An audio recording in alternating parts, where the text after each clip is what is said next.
करेंगे इस वक्त की सबसे बड़ी खबर के साथ। श्री डोंगरगढ़ से बड़ी खबर है बीकानेर के इलाके से, जहां स्कूली छात्रा के लापता होने के मामले को लेकर के बड़ी अपडेट सामने आ रही है। वारदात से आक्रोशित लोग फिर थाने के बाहर जुटना इकट्ठा हो गए हैं, छात्रा को बरामद करने की मांग कर रहे हैं। हिंदू संगठन समेत व्यापारिक सामाजिक संगठन भी लगातार अब विरोध प्रदर्शन में हिस्सा ले रहे हैं। आक्रोशित लोगों ने बाजार बंद करवाए हैं। पुलिस और एसटीएफ का जाब्ता मौके पर तैनात किया गया है। पुलिस की कई टीमें छात्रा की तलाश में जुटी हुई हैं। ज्यादा जानकारी के साथ सहयोगी विक्रम जागरवाल फोन लाइन पर हैं। विक्रम, क्या जानकारी है? स्कूली छात्रा के लापता होने का यह पूरा मामला लगातार तूल पकड़ रहा है। जी बिल्कुल, देखिए जो ये बालिका है वो शुक्रवार को स्कूल का कहकर अपने घर से निकली थी और उसके बाद से ये घर नहीं लौटी है, जिसके बाद से जो परिजन है उन्होंने इस जो निजी एक स्कूल है उसकी जो शिक्षिका है और उसके दो भाई हैं जिन पर ये मामला इस बालिका को बहलाकर ले जाने का मामला दर्ज कराया है। और जैसे ही ये मामला दर्ज हुआ उसके बाद जब जो हिंदू संगठन है या अन्य लोग हैं उन्हें जब ये पता चला है उसके बाद से ही जो पूरा मामला है वो गरमाया हुआ है और देर रात तक जो लोग हैं वो थाने का घेराव करके बैठे थे और उन्होंने पुलिस प्रशासन और उसके साथ जो डोंगरगढ़ प्रशासन है उसके साथ वार्ता की और उन्होंने अल्टीमेटम उन्हें दिया था कि 11 बजे तक इस मामले में कोई न कोई अपडेट जो है वो दिया जाए। विक्रम, नामजद मुकदमा दर्ज करवाया गया है। आरोपी कौन है और अब परिजन क्या कह रहे हैं? जी, जो आरोपी हैं उनमें एक शिक्षिका है निथा जिसका नाम है और उसके साथ जो जुनेद और नावेद जो दो उसके भाई हैं उन्हें नामजद किया गया है। उसके साथ साथ जो निजी स्कूल प्रशासन है उस पर भी मिलीभगत के आरोप लगाए गए हैं। हालांकि जो शिक्षिका है उसके पिता ने भी जो है इस शिक्षिका की गुमशुदगी कल रात को दर्ज करवाई है डोंगरगढ़ थाने में। लेकिन लोगों में ये रोष है कि इतनी बड़ी घटना होने के बावजूद जो पुलिस है वो अभी तक इसका पता नहीं लगाई। तो छात्रा के लापता होने के साथ साथ स्कूल की टीचर भी लापता है। जी चलिए, बहुत शुक्रिया विक्रम तमाम जानकारी के लिए। नजर बनाए रखिए, हम अपडेट लगातार आपसे लेते रहेंगे। चलिए आगे बढ़ेंगे। भीलवाड़ा से बड़ी खबर, जहां भीलवाड़ा में जमीन से सिक्के निकलने का मामला सामने आया है। पुलिस और राजस्व विभाग की टीम जानकारी मिलने पर आगरिया पहुंची। आगरिया के कोटड़ी के इलाके में ये घटना सामने आई है। आगरिया गांव में राजस्व विभाग की टीम पहुंच गई है। चांदी के सिक्के यहां पर निकले थे और ये पूरा मसला कौतूहल का विषय बन गया है। तरह तरह की चर्चाएं हैं लोगों में। चांदी के सिक्कों की तलाश में देर रात तक लोग खुदाई करते रहे। प्रशासन ने पुरातत्व संरक्षण विभाग को भी इसकी सूचना दे दी है। टीम के पहुंचने के बाद ही वास्तविकता सामने आ पाएगी। बहरहाल भीलवाड़ा की तस्वीरें आपकी टीवी स्क्रीन पर है। तो बड़ी खबर भीलवाड़ा के इलाके से, जहां जमीन से सिक्के निकलने के मामले को लेकर के लगातार कई तरह के कयास है, चर्चाएं हैं। और इसी खबर पर ज्यादा जानकारी के साथ हमारे सहयोगी हमारे साथ जुड़ चुके हैं। राहुल, क्या है ये पूरा मामला? अभी क्या जानकारी है इसे लेकर आपके पास? जी, कल आगरिया गांव में एक विचित्र घटना सामने आई। लोगों को जमीन से चांदी के सिक्के मिलने लगे और ग्रामीण वहां भारी संख्या में इकट्ठे हो गए और खुदाई करने लगे। कई लोगों के हाथ में चांदी के सिक्के भी लगे। आज वहां पे पुरातत्व विभाग को बुलाया गया है, प्रशासन वहां पे पहुंचा है, पुलिस पहुंची है। पुलिस ने जो आसपास की जगह है उस पर डेरा डाल दिया है, ग्रामीणों को वहां से हटा दिया गया है। पुलिस इस मामले की जांच कर रही है, प्रशासन जांच कर रही है। जो पुरातत्व विभाग है उनको बुलाया गया है ताकि वो वहां पे सर्वेक्षण कर सके, जानकारी जुटा सके। इस जो ये घटना हुई, जब ये पूरे जिले में ये बात फैली तो कई लोग वहां पे पहुंचने की कोशिश करने लगे। इसलिए पुलिस ने वहां पे आसपास के क्षेत्र में नाकाबंदी भी लगा दी है ताकि उस जगह कोई पहुंच ना सके, कोई घटनाक्रम सामने आना है। और पुलिस और प्रशासन ने ये भी कहा है कि अभी इस मामले में जांच चल रही है। अफवाहों पे किसी प्रकार की अफवाह ना फैलाएं और ग्रामीणों को सबसे पहले वहां से हटाया गया है। लेकिन राहुल, वहां के सरपंच, वहां का स्थानीय प्रशासन, उससे कोई बातचीत हुई है?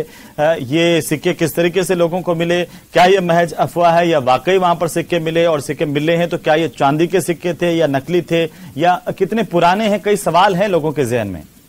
जी बिल्कुल, आप बिल्कुल जी हेमंत, बिल्कुल सही बात है। सबसे पहले जो चांदी का सिक्का मिला एक व्यक्ति को मिला, उसके बाद आसपास के 2-3 लोग और राहगीर वहां से निकले, फिर वहां मिला, फिर ग्रामीणों ने वहां खुदाई करना चालू किया, फिर उसके बाद उनके हाथ में और सिक्के आए। सर ये जो टीम को बुलाया गया है ये इसलिए बुलाया गया है ताकि इस पे जांच हो सके। प्रशासन ने सिक्के भी अपने 2-3 सिक्के भी अपने कब्जे में लिए हैं ताकि इन पे जांच हो सके कि ये सिक्के कब के हैं, कितने पुराने हैं, यहाँ कैसे आए या जमीन में कैसे पाए गए हैं, चांदी के हैं या किस तत्व के बने हुए हैं। इस पे जांच के लिए ही टीम को बुलाया गया है।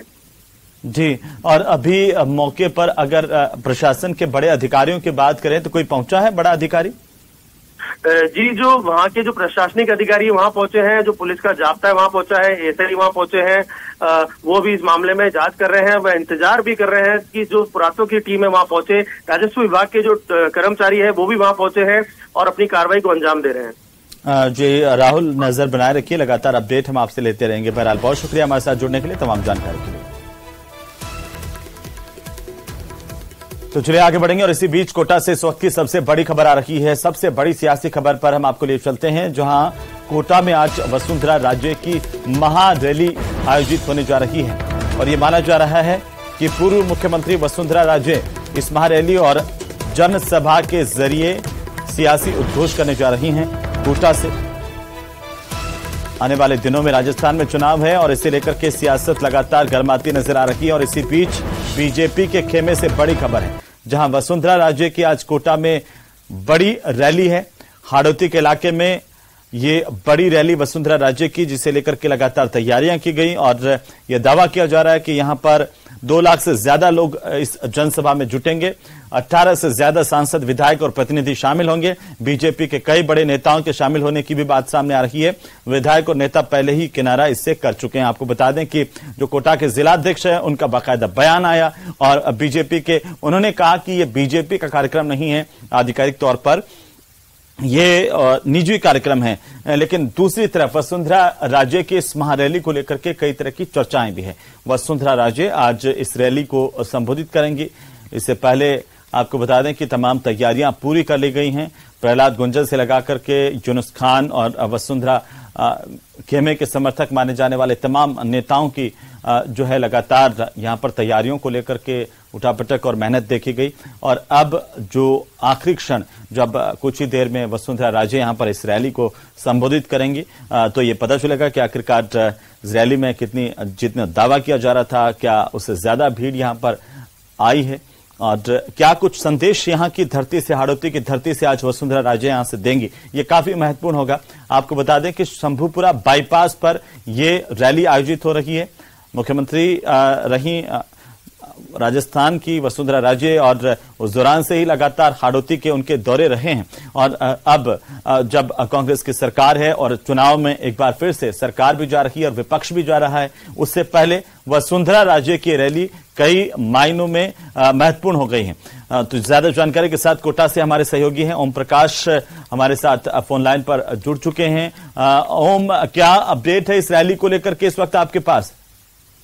देखिए, वसुंधरा राजे का जो कोटा दौरा है उनके सभा स्थल पर भारी भीड़ जुट चुकी है। कई जो पूर्व विधायक कई बड़े चेहरे यहाँ शामिल हो चुके हैं और फिलहाल वसुंधरा राजे की जो सभा स्थल के पास ही जो हेलीपैड बना है वहाँ वसुंधरा राजे का इंतजार किया जा रहा है। थोड़ी देर बाद में बताया जा रहा है कि वसुंधरा राजे हेलीकॉप्टर से यहाँ इसी हेलीपैड पर उतरेगी और सीधे सभा स्थल पर जाएगी। सभा स्थल से चंद कदमों की दूरी पर ही ये जो है हेलीपैड बनाया है। वाहनों का भारी जमावड़ा है। यातायात व्यवस्था बनाने में पुलिस को काफी मशक्कत करनी पड़ रही है। बूंदी और कोटा की सीमा पर स्थित ये शंभूपुरा इलाके में जो सुनसान इलाका है, वन क्षेत्र है, वहां ये सभा आयोजित की जा रही है और भारी पुलिस का जमावड़ा होने के साथ स्थानीय और आसपास के ग्रामीणों का बड़ा जमावड़ा है। हालांकि आयोजनकर्ताओं पूर्व विधायक प्रहलाद गुंजल सहित अन्य लोगों का कहना है कि करीब 1.5 लाख से अधिक लोगों का जुटने का दावा हालांकि किया जा रहा है, लेकिन फिलहाल ये कहा जा सकता है कि भारी भीड़ जुटी हुई और कई भीड़ तो हेलीपैड के पास जो आसपास के ग्रामीण है वो जो हेलीकॉप्टर को देखने के लिए जुटी हुई है। पूर्व विधायक जो है भवानी सिंह राजावत भी यहाँ आ चुके हैं। कई जो है बड़े चेहरे नजर आ रहे हैं, लेकिन जो हाड़ौती के जो यूं कहा जा सकता है कि स्थानीय जो विधायक है, भाजपा के विधायक या बड़े जो और कई नेता है, उन्होंने पूरी तरह से इस मामले में यह कहा जा सकता है कि वसुंधरा राजे के दौरे को लेकर पूरी तरह से चुप्पी साध रखी है। उन्होंने कहा कि उनका कई लोगों का कहना है जिलाध्यक्ष सहित के पार्टी का कार्यक्रम नहीं है, निजी कार्यक्रम है। गुटबाजी भी साफ नजर आ रही है, लेकिन फिलहाल इतना कहा जा रहा है कि पुलिस का भारी जाब्ता तैनात है। मैं देखिए बाकी भी जानकारी आपसे लूंगा, लेकिन इस वक्त हम दर्शकों को बता दें कि जो तस्वीर आप देख पा रहे हैं वो एक दिन पुरानी है। अभी यहाँ की फिजा पूरी तरह से बदल चुकी है। कुछ ही पलों में हम आपको यहाँ की ताजा तस्वीर से रूबरू करवाएंगे, जहां पर भारी संख्या में बीजेपी के कार्यकर्ता हैं, वसुंधरा समर्थक हैं और लगातार अब कुछ ही देर में सभा की शुरुआत होने जा रही है। ओम, तैयारियां इस वक्त आप कैसी देख पा रहे हैं? देखिए, तैयारियां सुबह से लोग जुटना शुरू हो गए हैं। करीब बताया जा रहा है कि 1 लाख लोगों के जो है खाने के पैकेट तैयार किए गए। दावा ये क्या कहा जा रहा है, लोग खाना खाकर यहीं आसपास ही बैठ गए हैं। काफी बड़ी संख्या में लोग हेलीकॉप्टर को देखने के लिए जुटे हुए हैं। रोड एक तरह से जाम कहा जा सकता है। भारी यातायात यहाँ जो है उनका दबाव है। और पुलिस को दावा किया जा रहा था बीजेपी की तरफ से ओम 2 लाख से ज्यादा लोगों का, क्या आप वो संख्या वहां पर देख पा रहे हैं? तो कही जा सकती है, कितना है इसका आंकलन तो थोड़ी देर बाद में होगा, क्योंकि वसुंधरा राजे को बिल्कुल ओम नजर बनाए रखिए और लगातार अपडेट हम आपसे लेते रहेंगे। बहरहाल बहुत शुक्रिया तमाम जानकारी के लिए। आगे बढ़ेंगे। राजस्व मंत्री रामलाल जाट ने बड़ा बयान दिया है नए जिलों के गठन को लेकर के। उन्होंने कहा है कि जल्द ही उन जिलों के नोटिफिकेशन जारी हो जाएंगे जिन जिलों के गठन में किसी तरह का विवाद अब तक सामने नहीं आया है। उनके नोटिफिकेशन सबसे पहले जारी होंगे। जहां विवाद की स्थिति है उसका फैसला कमेटी करेगी और कमेटी की सिफारिश के आधार पर मुख्यमंत्री अंतिम फैसला इस पर करेंगे। रामलाल जाट ने कहा कि नए जिलों पर भी कमेटी ही फैसला करेगी और कमेटी की रिपोर्ट कैबिनेट में रख करके फैसला करवा लेंगे। उन्होंने कहा कि 2-3 जिलों में थोड़ी दिक्कत जरूर है, जो जल्द दूर होगी। विवाद के निपटारे के लिए मुख्यमंत्री ने मुझे अधिकृत किया है। साथ ही रामलाल जाट ने साफ किया कि तहसील नहीं टूटेगी, तहसील का विलय होने पर ही जिले बनेंगे। आप भी सुनिए क्या कुछ कहा।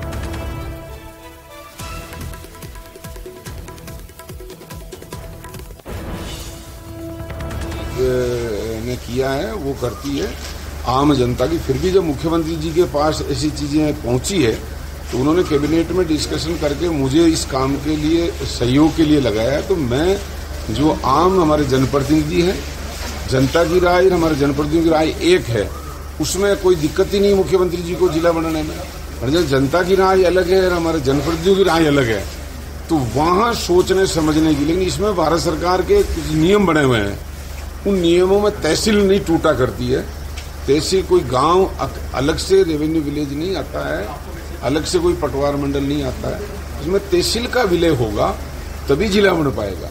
फिर भी जहाँ ज्यादा विवाद होगा तो मुख्यमंत्री जी को हम सिफारिश करेंगे उन बातों को। निर्णय वहीं होगा, निर्णय मेरे स्तर पर नहीं होगा, लेकिन भावना पहुंचाने का काम मेरे स्तर पर है। वो मैं पूरी तरीके से आम जनता की जो मांग है वो मैं रखूंगा।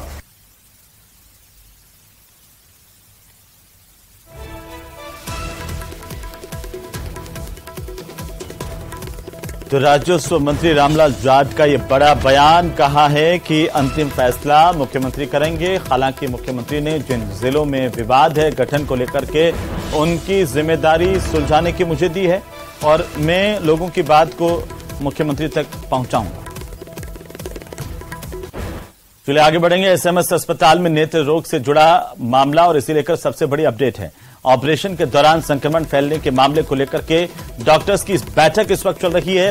एसएमएस अस्पताल ने बड़ी ही संजीदगी के साथ इस पूरे मसले को लिया है और एक एक चीज की जांच करवाई जा रही है। लैब से लगा करके तमाम उपकरण जिनके जरिए ऑपरेशन किए गए थे और ऑपरेशन के बाद ये स्थिति पैदा क्यों हुई, इस पर भी एसएमएस प्रबंधन लगातार नजर बनाए हुए हैं और कोशिश की जा रही है कि आखिर ये संक्रमण कैसे फैला, इसको पूरी तह तक इसके जाया जाए। इसे लेकर के डॉक्टर्स की इस वक्त बैठक हो रही है। मेडिकल सुपरिटेंडेंट गठित कमेटी की बैठक ले रहे हैं। अधीक्षक डॉक्टर अचल शर्मा इस पूरे मामले को लेकर के इस वक्त बैठक कर रहे हैं। एसएमएस प्रबंधन पर इसे लेकर के सवाल खड़े हुए कि आखिरकार ओटी में जहां पर ऑपरेशन किए गए उसके बाद जिन मरीजों के ऑपरेशन किए गए थे उनमें कई तरह की आंखों से संबंधित दिक्कतें शुरू हो गई, कईयों को दिखना बंद हो गया। इसके बाद एसएमएस प्रबंधन की तरफ से इसे लेकर के एक्शन लिया गया है। चलिए आगे बढ़ेंगे। बीजेपी प्रदेश अध्यक्ष सीपी जोशी की नई टीम का ऐलान कर दिया गया है। ये टीम किन मायनों में कैसे खास है, देखिए एक खास रिपोर्ट। सीपी जोशी की नई टीम का ऐलान। संगठन में 20 नए चेहरों को मिली एंट्री। राजस्थान फतेह की होगी बड़ी जिम्मेदारी। बीजेपी ने राजस्थान में सत्ता वापसी की फुल तैयारी कर ली। प्रधानमंत्री और गृह मंत्री के दौरे के बाद राष्ट्रीय अध्यक्ष जेपी नड्डा ने सीपी जोशी की नई टीम का ऐलान कर दिया है। 29 पदाधिकारियों की इस टीम में 20 नए चेहरों को शामिल किया गया है। वहीं पुरानी टीम के 9 पदाधिकारी जगह बनाए रखने में कामयाब रहे हैं। इनमें से 2 पदाधिकारियों को प्रमोट किया गया है। वर्तमान सांसद और पूर्व सांसदों को भी संगठन की जिम्मेदारी सौंपी गई है। सीपी जोशी की नई टीम: बाबा बालकनाथ प्रदेश उपाध्यक्ष, सुखबीर जौनापुरिया प्रदेश उपाध्यक्ष, सीआर चौधरी प्रदेश उपाध्यक्ष, नारायण पंचारिया प्रदेश उपाध्यक्ष, सरदार अजयपाल प्रदेश उपाध्यक्ष, मुकेश दादीज प्रदेश उपाध्यक्ष, संतोष अहलावत प्रदेश उपाध्यक्ष, चुन्नीलाल गरासिया प्रदेश उपाध्यक्ष, तो जितेंद्र गोठवाल, प्रभुलाल सैनी और श्रवण सिंह बगड़ी भी प्रदेश उपाध्यक्ष बनाए गए हैं। नई टीम में भजनलाल शर्मा, दिया कुमारी, जगवीर छाबा, दामोदर अग्रवाल, मोतीलाल मीणा को प्रदेश महामंत्री की जिम्मेदारी दी गई है। तो वहीं विजेंद्र पूनिया, प्रियंका बालान, वासुदेव चावला, भानु प्रताप सिंह, नीमल गुर्जर, महेंद्र कुमावत, हीरालाल नागर, सांवला राम देवासी, अनंत राम विश्नोई, कृष्णा कटारा, पिंकेश पोरवाल को प्रदेश मंत्री की जिम्मेदारी सौंपी गई है।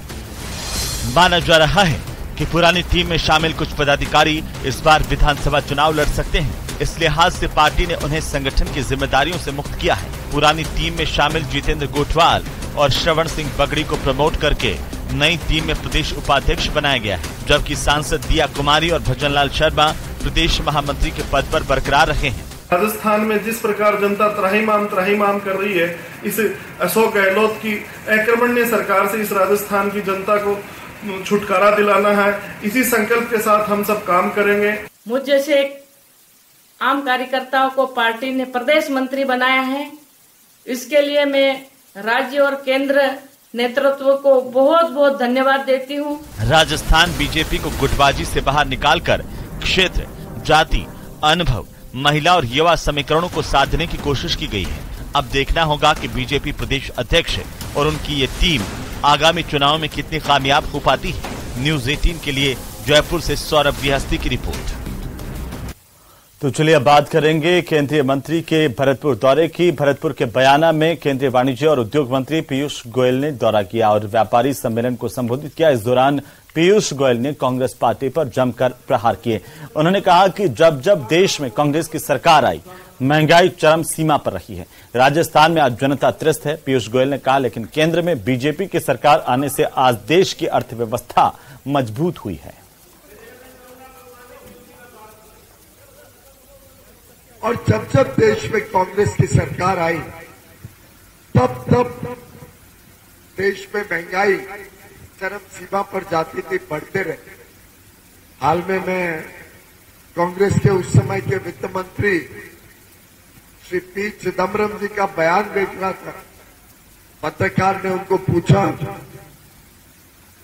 कि आप मोदी जी पे टिप्पणी करते हैं, लेकिन आपके समय तो 12% महंगाई थी, अब तो 4.25% महंगाई है, 1/3 महंगाई है।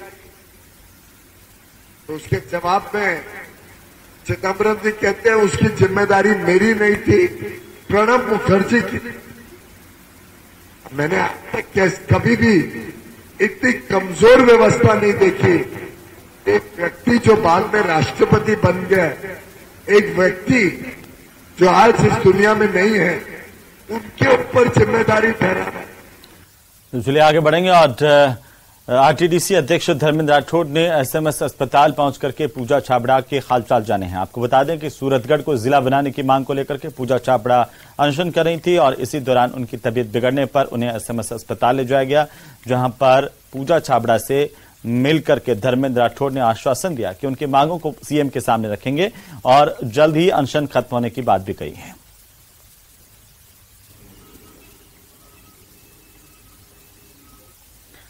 और इसी बीच बाड़मेर से बड़ी खबर, जहां पर बॉर्डर पार इलाके से तस्करी बढ़ने पर बीएसएफ अलर्ट मोड पर आ गई है। कल हेरोइन की खेप पकड़ी गई थी। रोजाना इस तरह की घटनाएं सामने आ रही है। पाक से हेरोइन आने को बीएसएफ आईजी ने गंभीरता से लिया है। बीएसएफ के आईजी रवि गांधी बॉर्डर पर पहुंचे। एनसीबी और सुरक्षा एजेंसियां भी बॉर्डर पर मौजूद हैं। हेरोइन की तस्करी की बारीकी से जानकारी लेंगे। कल एक जगह पर खेत में हेरोइन पकड़ी गई। स्पेशल ब्यूरो के इनपुट पर यह हेरोइन पकड़ी गई है। बीएसएफ की कड़ी निगरानी के बावजूद आखिरकार हेरोइन कैसे सीमा पार से भारत आ रही है, इसे लेकर के अब बीएसएफ ने कमर कस ली है। और हालांकि बीएसएफ के आईजी के अचानक से विजिट यहां पर हुई है। तो वहीं राजसमंद के कांकरोली थाना इलाके के बड़ेलिया गांव में चोरों का आतंक है और अज्ञात चोरों ने एक मकान को निशाना बनाया। नकदी, ज्वेलरी और कीमती सामान चुरा करके फरार हो गए। यहां पर सीसीटीवी कैमरे में 6 बदमाशों की तस्वीरें कैद हुई है। ग्रामीण शंकर लाल ने यह जानकारी दी कि इन बदमाशों ने शिवलाल के मकान में नकदी और ज्वेलरी चुराई। घटना के दौरान परिजन दूसरे मकान में सोए हुए थे और ऐसे में बदमाशों ने मौका देखकर चोरी की घटना को अंजाम दिया है। पीड़ित ने इसकी सूचना पुलिस को दी है। पुलिस जांच कर रही है।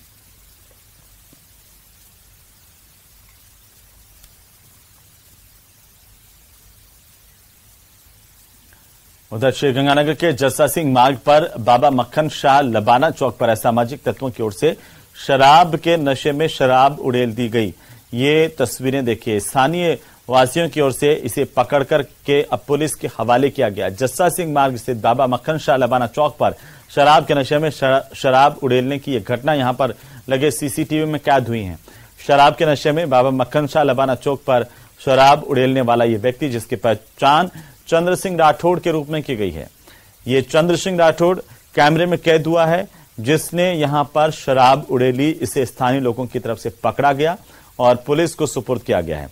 स्थानीय लोगों की ओर से सेतिया पुलिस से आरोपी के खिलाफ कड़ी कानूनी कार्रवाई करने की मांग की गई है, जिसने इलाके की शांति व्यवस्था को भंग करने की कोशिश की है। गौरतलब है कि इससे पहले भी बाबा मक्खन शाह लबाना चौक पर असामाजिक तत्वों की ओर से छेड़छाड़ करने की घटनाएं सामने आ चुकी है। इसी कड़ी में ये व्यक्ति यहां पर पहुंचा था, इसे पकड़ लिया गया है। उदयपुर के नया गांव उपखंड के सालवी बस्ती में पुलिसकर्मी ने अपनी ही पत्नी को गोली मार दी और फरार हो गया। फायरिंग में महिला के कंधे में गोली लगी है। गोली लगने के बाद जैसे ही आसपास के लोगों को पता चला, पुलिस को जानकारी दी गई। पुलिस ने फायरिंग की इस घटना को लेकर के जांच शुरू कर दी है। इसके बाद पाड़ा और खेरवाड़ा थाना पुलिस मौके पर पहुंची। उदयपुर के टीडी थाने में पुलिसकर्मी ये तैनात है, जिसने गोली चलाई थी। पुलिस अब आरोपी मुकेश सालवी की तलाश कर रही है। और अब बात करेंगे कोटपुतली की, जहां पर शाहपुरा त्रिवेणी धाम के पास में एक टोल प्लाजा पर स्कॉर्पियो कार सवार बदमाशों ने जमकर हंगामा किया। लाठी डंडों से टोल कर्मचारियों पर हमला बोला और ये तस्वीरें कैद हुई हैं सीसीटीवी में। हमले में मैनेजर समेत 3 टोल कर्मियों को चोटें आई हैं। टोल मैनेजर की ओर से पुलिस थाने में रिपोर्ट दर्ज करवाई गई है। इस हमले के पीछे अवैध वसूली की बात सामने आ रही है। बताया जा रहा है कि त्रिवेणी धाम के निकट टोल प्लाजा पर जयपुर नंबर की एक स्कॉर्पियो पर आधा दर्जन बदमाश लाठी डंडे लेकर पहुंचे थे। मैनेजर के ऑफिस में जाकर उसे धमकाना शुरू कर दिया। देखते ही देखते बदमाशों ने मारपीट करना शुरू कर दिया। शोर सुनकर के बीच बचाव करने के लिए पहुंचे अन्य टोल कर्मचारियों से भी इन बदमाशों ने मारपीट की है।